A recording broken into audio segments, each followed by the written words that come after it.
Membeli mesin perah seperti ini, pastikan kita mempunyai dana ya, jadi tidak nanggung-nanggung dananya. Assalamualaikum warahmatullahi wabarakatuh. Selamat datang kembali di channel Farm, channel peternakan untuk kita anak muda.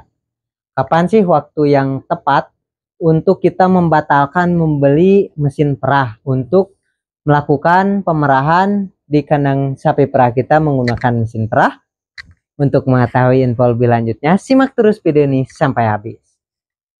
Oke, seperti biasa kita langsung ke lapangan dan langsung saja membahas tentang kapan sebaiknya tunda pembelian mesin perah.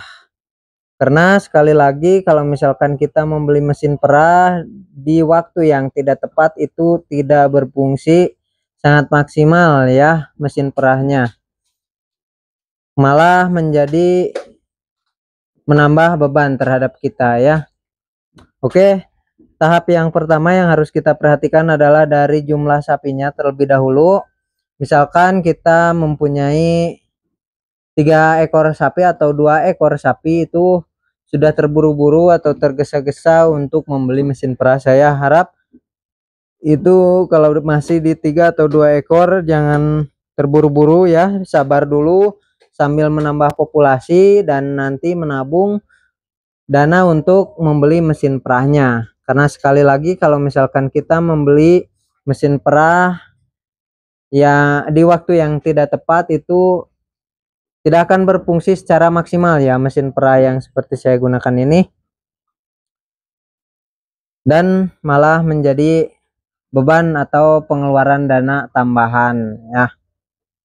Oke, kemudian ada tahap yang kedua yang sebaiknya kita tunda pembelian mesin perah, yaitu ketika kita memiliki sapi yang sudah banyak, lebih dari 5 ekor atau 6 ekor ya, tetapi susunya belum stabil.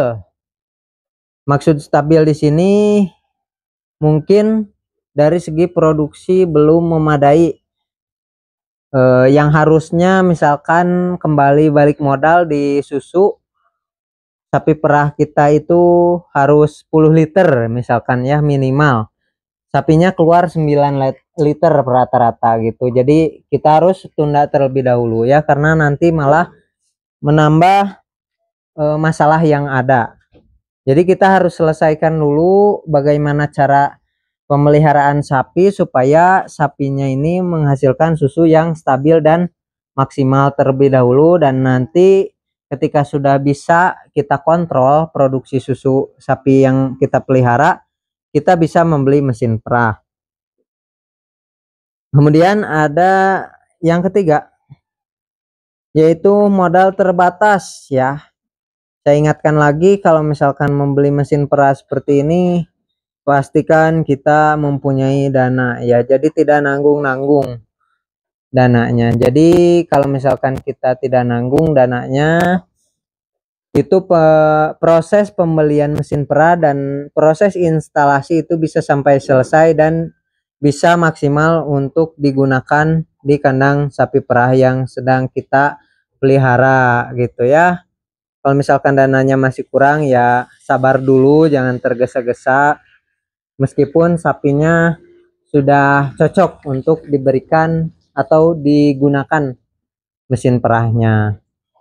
Oke, ada yang terakhir, peternak masih dalam tahap uji coba atau skala rumah tangga. Jadi misalkan kita masih pemula dan populasinya masih di bawah 6 ekor dan kita belum terlalu lama mengurus sapi perah itu, jadi kita harus tahan terlebih dahulu.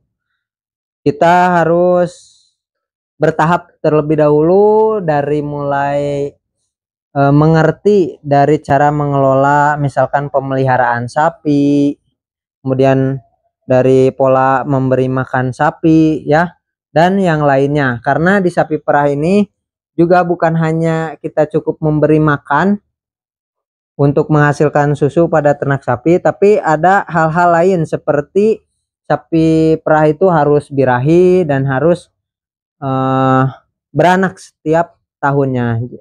Dan kalau misalkan kita masih pemula, pasti itu agak menjadi masalah atau beban juga ya. Jadi harus kita pelajari terlebih dahulu, dan pastikan kalau misalkan kita sudah bisa mempelajari tentang peternakan sapi perah, itu kita bisa membeli mesin perah seperti itu ya.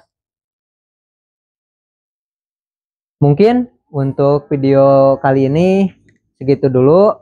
Terima kasih telah menonton video ini sampai habis. Jangan lupa like, komen, dan subscribe-nya. Mohon maaf apabila ada kesalahan.